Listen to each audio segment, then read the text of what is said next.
Comezaremos instalando Django.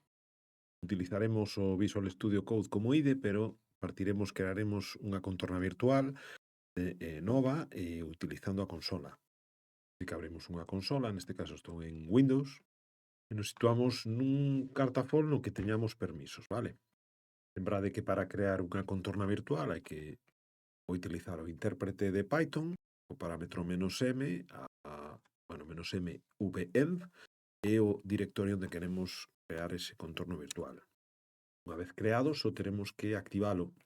Para activalo, hai que ubicarse dentro do directorio do contorno virtual, dentro do cartafol de scripts, e utilizar, neste caso estou cunha consola, mudei a consola para de PowerShell, utilizar o script de PowerShell. Xa vemos que está activo. Todos xeitos, como dixen, iba a utilizar o contorno Visual Studio Code, o cal tamén pode utilizar o terminal do Visual Studio Code. Vale? Entón, seguiremos neste software. Estou no terminal, nun cartafol no que teño permisos, e procederei coa instalación. Bueno, aquí teño que volver a activar a contorna virtual, que non a teño activa. Xa está activa. E procedo coa instalación de Python. Python se instala co xestor de paquetes con pip, xa ben coñecido por todos vos. Django. Procedemos coa instalación e tamén precisamos utilizar para comezar cun proxecto de Django e que nos cree toda a infraestructura precisa. Con esta sentencia, con esta liña, o que facemos é comezar un proxecto que se chamará Django Recetas na ubicación actual. Como vedes, acaba de crear toda a estructura, toda, os arquivos necesarios para comezar a traballar con Django. Para comprobar que todo isto funciona, vamos a lanzar o noso servidor web e a ver que ocorre. Ya que xa está lanzado, aquí vemos que xa temos a Django funcionando. Vemos que acaba de aparecer un ficheiro de SQLite, vale, para as bases de datos. Meterémonos con el máis adiante. En Django temos que diferenciar entre dous tipos de elementos. Por un lado será o que podemos dicir o proxecto, vale, que neste caso será Django Recetas, e por outro lado o que el chamas as aplicacións, o sea, deberemos crear unha ou varias aplicacións, vale, dentro do noso proxecto. Entón, por un lado temos estes ficheiros xenéricos a todas as aplicacións que teña este proxecto, vale, con URL xenéricos, un settings, vale, etcétera. E por outro lado teremos as aplicacións, vale? Crearemos unha e veremos as diferencias. O comando para crear unha aplicación será o pymanage start app e o nome da aplicación. Podo chamarlle recetas app. Xa vemos como creou un novo cartafol, vale? Con xa ficheiros máis asociados a esta aplicación. Ficheiro para o modelo, ficheiro para os tests, ficheiro para as views, etcétera. Así que lembra, a diferencia isto sería como a nivel proxecto, a nivel moi xenérico, isto sería a nivel aplicación, vale? A diferencia é importante, e convén que a teñades en conta. Cando creemos unha aplicación nova, temos que ir ao ficheiro de settings, que abrimos antes, este ficheiro xenérico, e indicarlle que temos unha nova aplicación. Se vemos aquí nesta lista de elementos que hai na variable, unha constante installed apps, teremos que engadirlle a nosa aplicación, que é recetas app. Está me dando un erro porque utilicei as comiñas que non son. Ahora sí. E sempre que traballemos con este framework, os pasos a dar son máis ou menos os mesmos. Se vos fixades na documentación, cando víamos a arquitectura, hai un elemento que é o URL dispatcher, hai unhas vistas que acceden a un modelo, vale, que interactúan coas templates, que son as HTML, o modelo que accede á base de datos, iremos pouco a pouco, vale? Pero este comportamento sí que se repite, vale? O URL dispatcher, o que máis ou menos colle esas URLs, esas peticións do usuario, vale? Traballa coas vistas, e as vistas, pois, traballa directamente ou se apoia directamente cos templates ou HTML e o modelo para acceder ás bases de datos. Entón, abrindo o noso ficheiro de vistas, que está totalmente baleiro, procederemos a crear unha nova vista, vale? Unha vista para a páxina principal, que denominaremos un page view. Vale. Cousas interesantes. De momento estamos usando funcións. Xa veremos máis adiante que se pode utilizar o mecanismo de class based views. Pero de momento o máis sinxelo é utilizar funcións e simplemente temos que ter en conta que, bueno, é recomendable que rematen en view, vale? E neste caso pasaremoslle como parámetro o request, vale? Sabedes algo de protocolo HTTP, pois xa saberedes un pouco que request ou peticións, vale, de HTTP, pero non creo que non é o momento de meterme a falar deste elemento, vale? Se queredes máis información, podes buscar máis información para ver de que se trata. E o que vai facer esta función moi sinxela é devolver simplemente un obxecto HTTP response, vale, e lle meteremos así a cañón un texto que pode ser páxina principal. Así a moi grandes rasgos podemos dicir que as requests son as peticións e as response son as respostas, vale? O que estou facendo é encapsular nesa resposta un código HTML que é super sinxelo, vale? Simplemente un texto. Como xa dixemos antes, unha vista é un elemento que interactúa cos templates co modelo, pero que tamén é utilizado polas URLs. Vale, a URL ou URL dispatcher é o que se encargará de facer ese mapeo entre bueno, esas peticións que realiza o usuario ou as vistas que nos imos definindo, vale? Xa temos unha vista, bueno, pois temos que meterla neste ficheiro de URLs.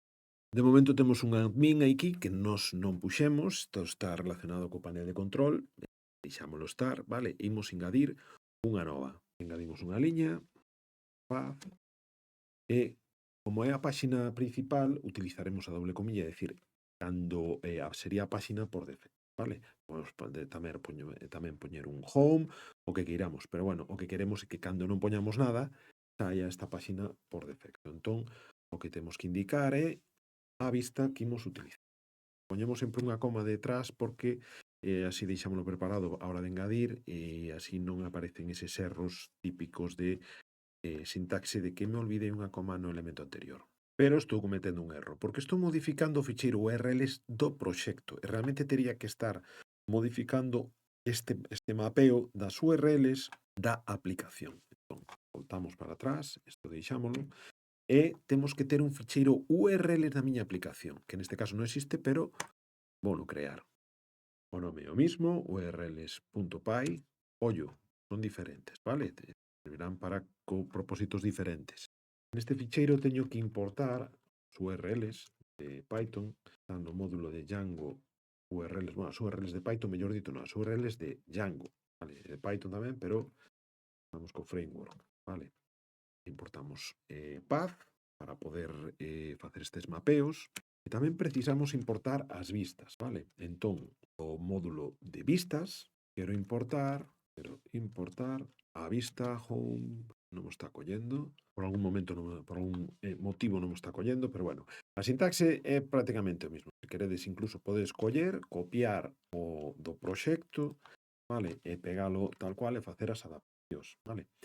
Este de admin sóbranos, porque isto será para o proxecto, pero só temos que meter bueno, borrei, en vez de borrar, sustituirei, vale? E o que tiñamos antes. Cando non metamos nada, decir, a páxina por defecto, o que quero é utilizar a vista que xa definín. Por algún motivo, ahora verei por que non me está collendo isto, e no xenérico no do proxecto terei que vincular este ficheiro que acabo de crear.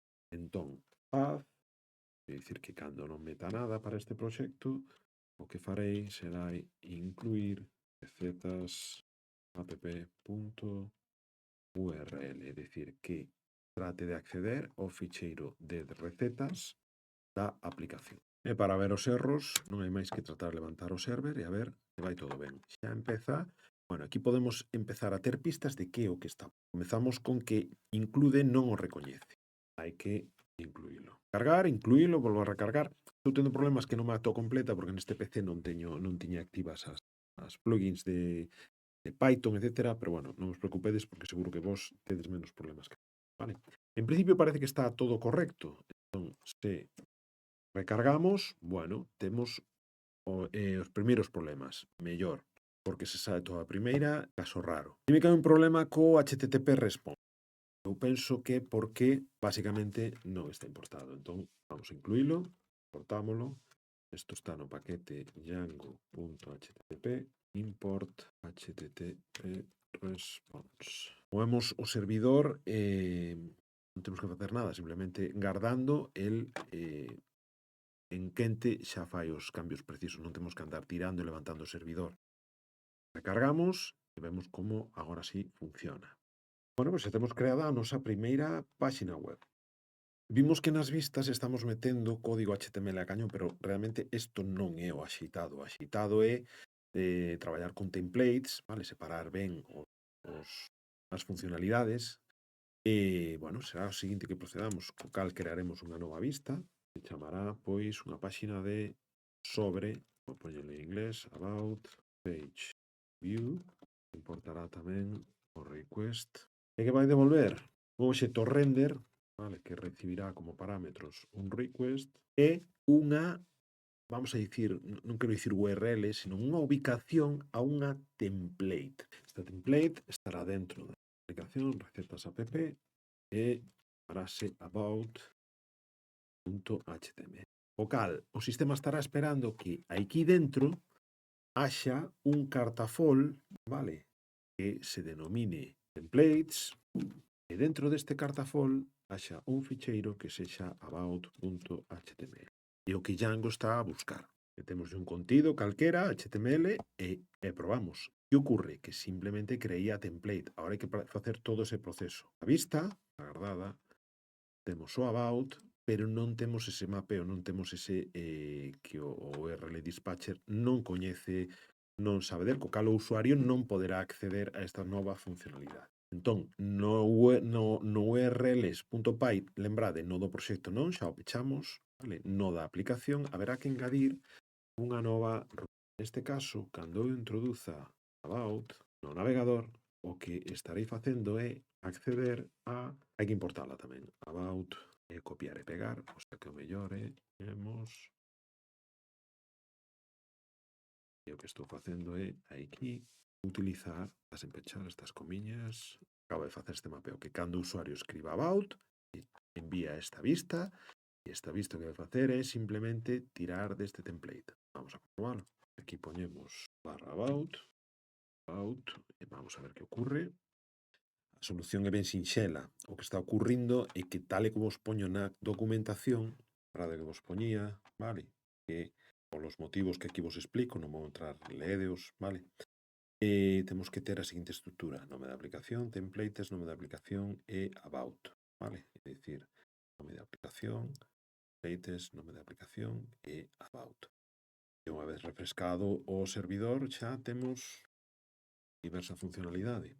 Outro xeito de traballar é tamén moi recomendable, en vez de utilizar esta división en carpetas que fixéramos antes de templates, recetas app, o sea, esa redundancia, pódese facer do seguinte xeito, tal como indico na documentación. Vale? Vos creades unha carpeta xenérica de templates, vale? Ao mesmo nivel que a do proxecto e a da app, coa template que acabades de crear, e o que tedes que facer é no ficheiro de configuración do proxecto, vale, no settings.py, engadir esta liña. Vale, esta liña o que lle vai indicar é que asocia as templates a ese directorio base. Tal, como podedes comprobar, tamén funciona, vale? É un xeito, pois quizáis menos farragoso, vale, un poquinho máis, penso que un poquinho máis cómodo de traballar tamén con templates.